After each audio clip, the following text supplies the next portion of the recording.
Hay un momento en esta película que dura menos de 30 segundos y que contiene todo lo que necesitas saber sobre el ser humano y su relación con el mal. Un hombre joven, traje impecable, se mira al espejo en el baño de un tribunal en Gainesville, Florida. Acaba de escuchar el testimonio de una niña. Sabe, con una certeza que le pesa en el pecho, que su cliente es culpable, que ese hombre abusó de esa niña, y lo que Kevin Lomax decide en ese instante, en ese baño, ante ese espejo, con esa verdad delante, es que no importa.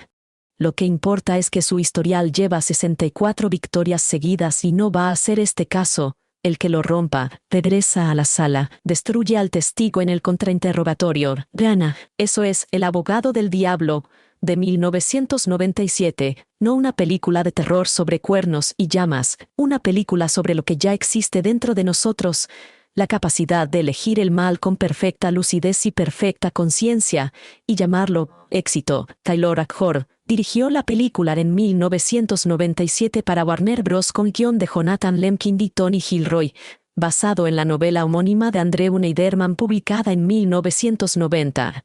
La producción estuvo a cargo de Arnold Milchan, Arnold Copelson y Anne Copelson, bajo el sello de Regency Enterprises y Copelson Entertainment, con un presupuesto de $57 millones. Recaudó 153 millones a nivel mundial, lo que la convierte en un éxito moderado pero sostenido.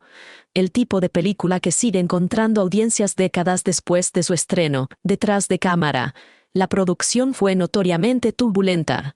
El director de fotografía original fue despedido durante los rodajes de 1996 junto con el equipo de primeros asistentes de dirección, lo que generó retrasos considerables, y encima de eso, el actor central del proyecto, Al Pacino, llegó a la producción después de haberla rechazado en múltiples ocasiones. Cuando por fin aceptó, ni siquiera se conformó con su propio nombre. Sugirió primero a Sean Connery y luego a Robert Redford para el papel de John Milton antes de comprometerse él mismo. Para financiar sus honorarios, Keanu Reeves, el protagonista, aceptó una rebaja millonaria en su propio salario. Eso debería decirles algo sobre la jerarquía real de esta película. El director originalmente vinculado al proyecto era Joel Schumacher, quien en 1997 atravesaba su peor momento de reputación pública tras el desastre de Batman and Robin. Fue Ackford quien rehizo el guión y tomó el timón. Para que Pacino finalmente aceptara el papel, Ackford tuvo que reescribir el proyecto alejándolo de la espectacularidad de efectos visuales hacia algo más psicológico. Pacino, por su parte, se preparó a fondo, visionó El Diablo, y Daniel Webster de 1941 estudió los trucos interpretativos de Walter Huston como el personaje de Scratch, y leyó El Paraíso Perdido de John Milton y La Divina Comedia de Dante. Esa preparación se nota. La fotografía estuvo a cargo de Andrzej Bartkowiak, la música la compuso James Newton Howard, la edición fue de Mark Warner, y el diseño de producción corrió a cargo de Bruno Rubeo. Los efectos de criatura y los demonios fueron creados por el legendario Rick Baker. El rodaje tuvo lugar principalmente en Nueva York, en la calle 57, la Central Presbyterian Church y la Church of the Heavenly Rest, y en Florida. La película ganó el Saturn Award a la mejor película de terror, y Pacino fue nominado al MTV Movie Award al mejor villano. Su fin de semana de apertura la dejó en segundo lugar de taquilla, superada por Sé lo que hicisteis el último verano, lo que ya dice bastante sobre el gusto del público, en octubre de 1997. Y hay un detalle legal que pocos conocen. En diciembre de ese mismo año, el escultor Frederick Art interpuso la demanda Art contra Warner Bros. Alegando que la escultura de figuras humanas entrelazadas que aparece prominentemente en el apartamento de Milton era una reproducción no autorizada de su obra Ex Nihilo, instalada en la fachada de la Catedral Nacional Episcopal de Washington, D.C. La moraleja que el propio filme habría apreciado, hasta el hogar del diablo está construido sobre algo que alguien le robó a un artista.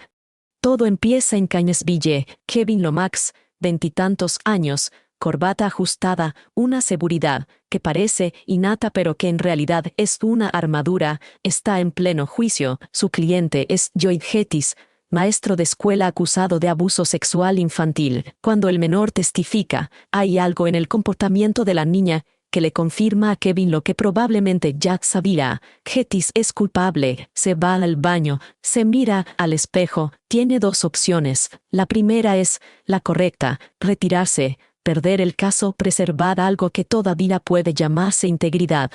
La segunda es más sencilla, más redituable, más brillante desde cualquier ángulo exterior, regresar a la sala y hacer su trabajo. Kevin regresa a la sala. En el contrainterrogatorio, desmonta al testigo con la frialdad técnica de quien sabe exactamente qué palancas jalar. El jurado absuelve a Gettys. El historial de Kevin llega a 64 victorias sin derrota, y en esa cifra perfecta y monstruosa está sembrada la semilla de todo lo que viene después.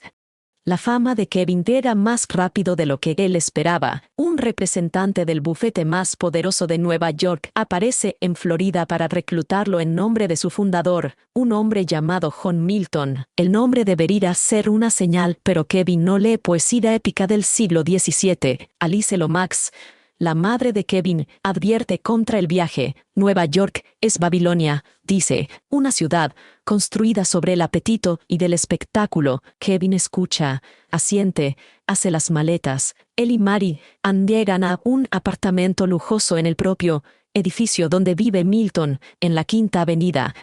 El salario es exorbitante, los casos son los más relevantes del país, y John Milton, alpacino con ese porte entre un patricio romano y un director de orquesta, los recibe como si los estuviera devolviendo a casa después de un largo exilio. El primer caso de Kevin en el bufete no es cualquier caso. Su cliente es un practicante del vudú, interpretado por Delroy Lindo, acusado de realizar un sacrificio ritual de animales. Kevin argumenta con precisión quirúrgica, si la ley kashrut judía permite el sacrificio de animales bajo prescripciones específicas, la negativa a reconocer el vudú como práctica religiosa equivalente constituye discriminación. Gana es una victoria técnicamente admirable y éticamente resbaladiza. El punto no es si el argumento es correcto, podría serlo, sino que Kevin no pierde un segundo cuestionándose qué está defendiendo, solo piensa en cómo ganar. Milton observa desde la distancia con algo que parece orgullo paternal. Mientras tanto, Mary Ann empieza a ver cosas.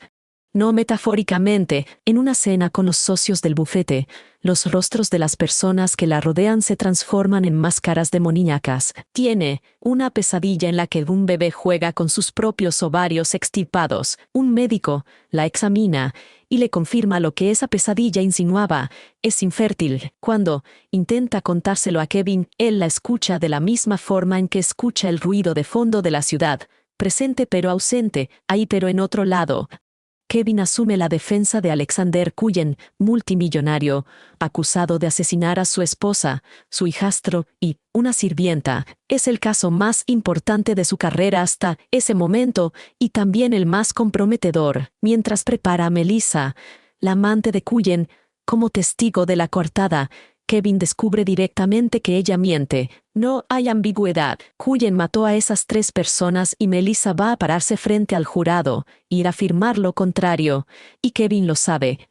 Milton, en uno de esos gestos que más tarde Kevin recordará como manipulación perfecta, le sugiere que se retire del caso para atender a Mary Ann, cuya salud mental se deteriora visiblemente. Es una trampa elegante. Si Kevin se retira porque Milton se lo sugirió, no es porque haya tomado la decisión moral correcta, es porque obedeció a su jefe, pero Kevin ni siquiera llega a ese nivel de autoanálisis. Teme que retirarse sea interpretado como debilidad, teme resentirse a sí mismo si pierde el caso, y teme, sobre todo, que su racha perfecta, ya en Nueva York, se quiebre. Melissa testifica. Kevin obtiene la absolución de Cullen. Alexander Cullen, triple asesino confeso ante Kevin, sale libre, y Kevin Lomax esa noche duerme en un apartamento de la Quinta Avenida. Las visiones de Mary Ann no se detienen. Todo empeora. Eddie Barson, el socio gerente del bufete, interpretado por Jeffrey Jones, lleva semanas sospechando de Kevin. Cuando descubre el nombre de Lomax en los documentos fundacionales de la firma, algo que ningún abogado recién llegado debería tener, interpreta eso como evidencia de una conspiración para quitarle su posición.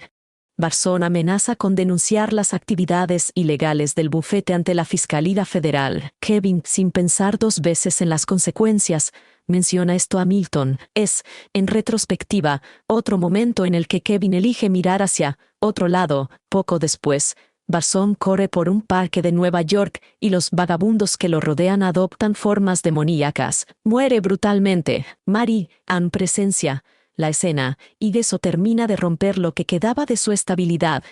La escena de la iglesia es brutal por su despojamiento. Kevin encuentra a Mary Ann desnuda, cubierta de marcas, al borde del colapso. Ella le dice que Milton la agredió sexualmente. Kevin, que ya lleva meses eligiendo no ver lo que tiene delante, no puede creerle, o no quiere, la lleva al médico.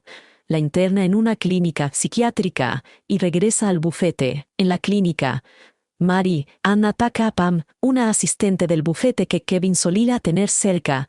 Con un espejo, se encierra y con un fragmento del cristal roto se corta la garganta. Kevin alega, cuando ya no hay nada que hacer, Alice Lomax aparece en Nueva York. No viene a consolar a su hijo. Viene a decirle la verdad, que ha guardado durante toda su vida. Milton es su padre biológico. La única relación sexual que Alice tuvo con ese hombre fue suficiente para concebir a Kevin. Y ella lo sabía. Lo ha sabido todo este tiempo. Kevin irrumpe en el penthouse de Milton. Saca una pistola. Le dispara en el pecho. Las balas no surten efecto. Milton le explica todo con la serenidad de alguien que lleva siglos haciéndolo. Reconoce haber agredido a Mary Ann, revela que es Satanás, y le explica para qué necesitaba a Kevin exactamente. Cristabella Andreoli, la abogada del bufete que habla varios idiomas y que ha estado cerca de Kevin desde el principio, es también su hija, media hermana de Kevin. Su función en el plan de Milton era seducir a Kevin para que juntos engendraran al anticristo. Milton explica algo más, y es la parte que duele más porque es la más verdadera. Él nunca obligó a Kevin a nada, nunca lo forzó a defender a Gettys, nunca lo coaccionó para ignorar a Mary Ann, nunca le apuntó con un arma para que dejara testificar a Melissa sabiendo que mentira. Kevin eligió, cada vez, libremente, eligió la racha perfecta sobre la verdad. Kevin está sobre un altar. Cristabella está frente a él. Milton espera, aparenta ceder, da un paso hacia adelante, y entonces saca una pistola y se dispara en la cabeza. La ira de Milton es inmediata e incontenible. Incinera a Cristabella con un poder que no tiene nada de metafórico, y adopta una forma angélica demoníaca con el rostro del propio Kevin antes de que todo colapse. El plan del anticristo queda destruido por el único acto que un ser de libre albedrío puede realizar y que Satanás, en toda su manipulación sofisticada, no pudo anticipar. Elegir no existir antes que elegir mal. Kevin despierta en el baño del tribunal de Gainesville. El receso del juicio Gettys sigue en curso. Todo lo que vivió en Nueva York fue una visión, no un sueño, sino una proyección del futuro que le aguarda si sale de ese baño y destruye a ese testigo.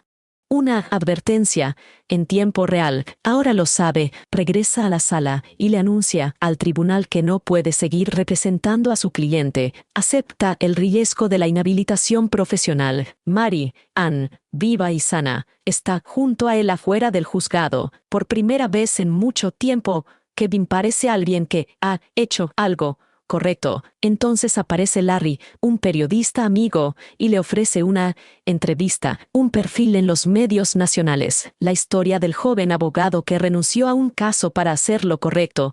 Fama limpia, fama moral. Kevin mira a Mary Ann. Ella asiente. Kevin acepta. Larry se transforma en Milton, y Milton mira directo a cámara. La vanidad, dice, es definitivamente mi pecado favorito. La decisión narrativa más inteligente del abogado del diablo es que Milton nunca coacciona a Kevin directamente. Nunca. Cada corrupción es una elección voluntaria, tomada con plena conciencia y por motivaciones que Kevin entiende perfectamente: el miedo al fracaso, el amor propio, la adicción a ganar. Milton solo pone el escenario, el apartamento lujoso, los casos relevantes, el salario estratosférico. El trabajo de seducción lo hace la propia ambición de Kevin. Esto conecta directamente con la tradición del pacto fáustico. En la literatura occidental, Desde el Fausto de Goethe hasta el Satanás del Paraíso Perdido de John Milton, cuyo nombre lleva el personaje con toda la intención, pero lo actualiza de una forma que lo hace más incómodo. El diablo de los cuentos clásicos engaña, seduce con magia, ofrece poderes sobrenaturales. Este Milton no necesita nada de eso, solo necesita que Kevin quiera ganar más de lo que quiere ser una buena persona. Y Kevin, como la mayoría de nosotros, quiere ganar. El libre albedrío no es aquí una doctrina religiosa sino una trampa narrativa. Si Kevin siempre puede elegir, entonces siempre es responsable, y si es siempre responsable, el mal no necesita un demonio externo, ya está dentro. La película postula que la vanidad, no la lujuria, no la codicia, no la ira, es el pecado favorito del diablo, y lo argumenta dramáticamente antes de decirlo explícitamente. En el último plano, Kevin no cae porque quiera riqueza, el dinero es instrumental, cae porque necesita que el marcador diga 64-0, necesita ser el mejor. Esa obsesión por el reconocimiento es lo que hace que ignore a su esposa, lo que hace que defienda a culpables, lo que hace que mencione casualmente a Milton que Barson va a ir a la fiscalía. La vanidad no es una emoción secundaria en Kevin, es la estructura de su personalidad, y Milton lo eligió precisamente por eso.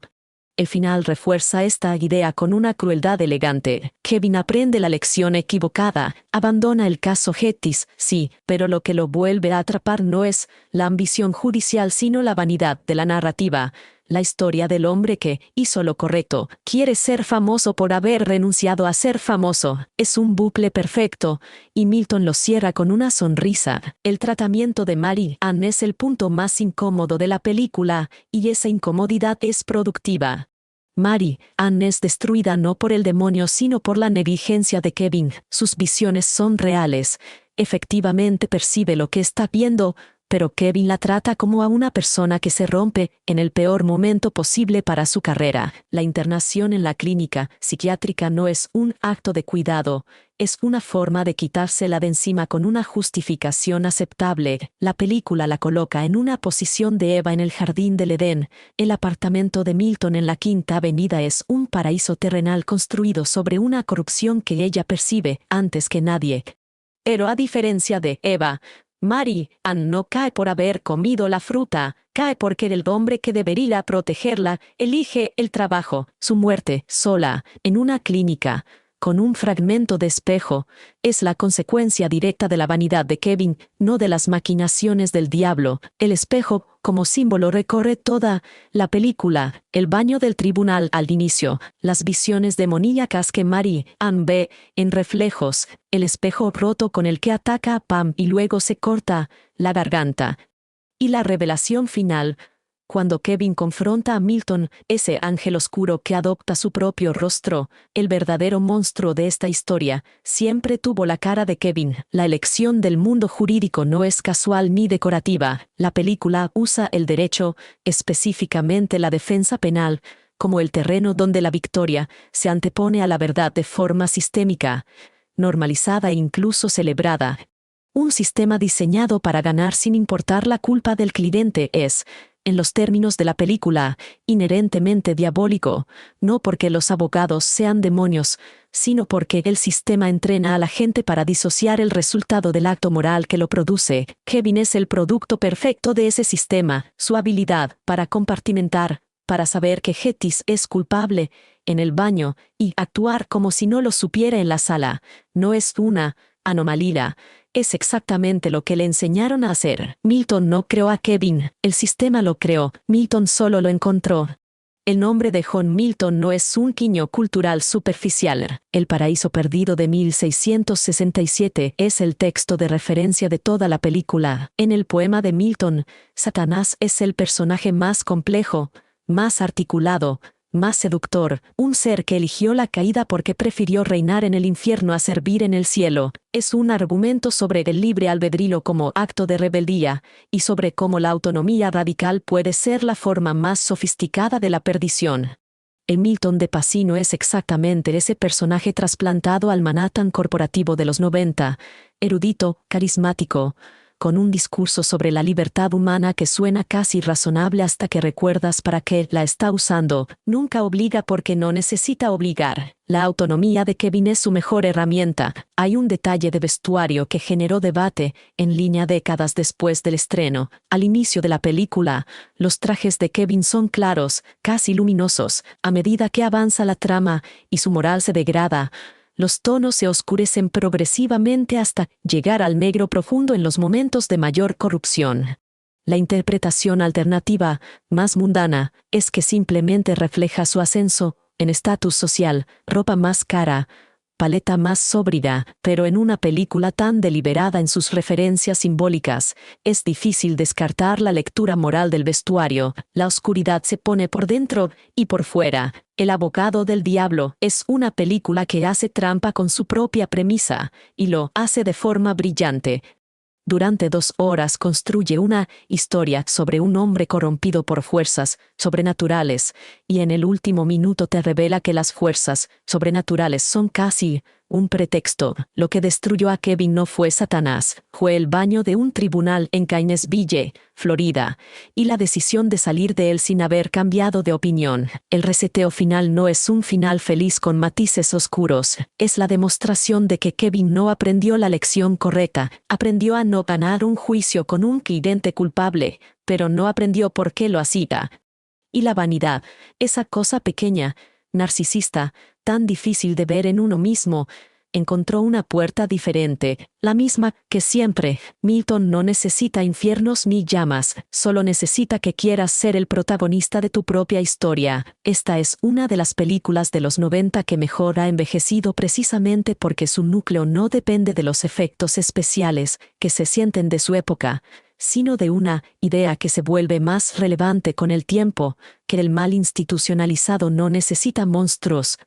Necesita personas razonables, capaces, brillantes, que han aprendido a mirar hacia otro lado. Keanu Reeves entrega una actuación más contenida de lo que se le reconoce, porque su trabajo consiste en hacer creíble la ambigüedad moral de Kevin, que sea simpático cuando debería ser detestable y que su caída se sienta como algo que tú también podrías hacer, no en el sentido de defender a un asesino, sino en el sentido de elegir la racha sobre la verdad en un momento pequeño, cotidiano, sin consecuencias aparentes. Pacino es, como es habitual, la presencia que llena el aire de cada escena en que aparece, pero lo más inteligente del guión es que lo limita. Milton no está en todas partes, aparece en los momentos precisos, con la frase precisa, y luego se retira. La manipulación más efectiva no abruma, sugiere. El final con la cámara rota es uno de los pocos momentos en el cine de los 90 en que la ruptura de la cuarta pared no se siente como un truco sino como una conclusión honesta. El diablo te estaba mirando todo el tiempo, y tú también.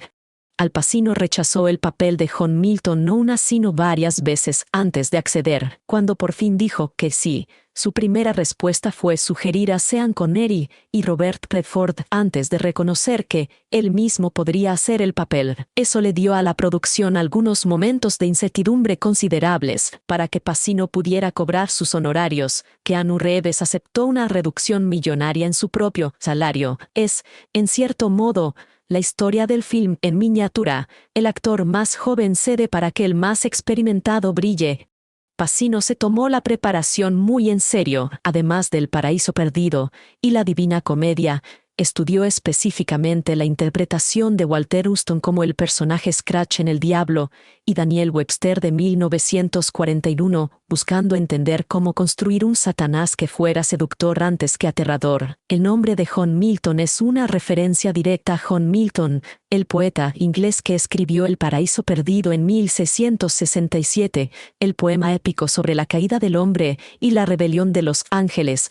El Satanás de ese poema es, en muchos sentidos, el primer antihéroe de la literatura occidental, articulado, autónomo, convencido de sus razones. El director originalmente considerado para el proyecto era Joel Schumacher, que en 1997 cargaba con el peso crítico de Batman and Robin. Fue Ackford quien tomó el proyecto y lo reorientó hacia una película psicológica, alejándola del espectáculo de efectos que se había planeado originalmente. En diciembre de 1997, el escultor Frederick Art demandó a Warner Bros., alegando que la escultura de figuras entrelazadas que decora prominentemente el apartamento de Milton era una copia no autorizada de su obra Ex Nihilo, instalada en la Catedral Nacional Episcopal de Washington, D.C. La ironía de que la morada del diablo cinematográfico sea decorada con arte robado de una catedral es demasiado perfecta para ser accidental. Hay un debate que circuló en línea,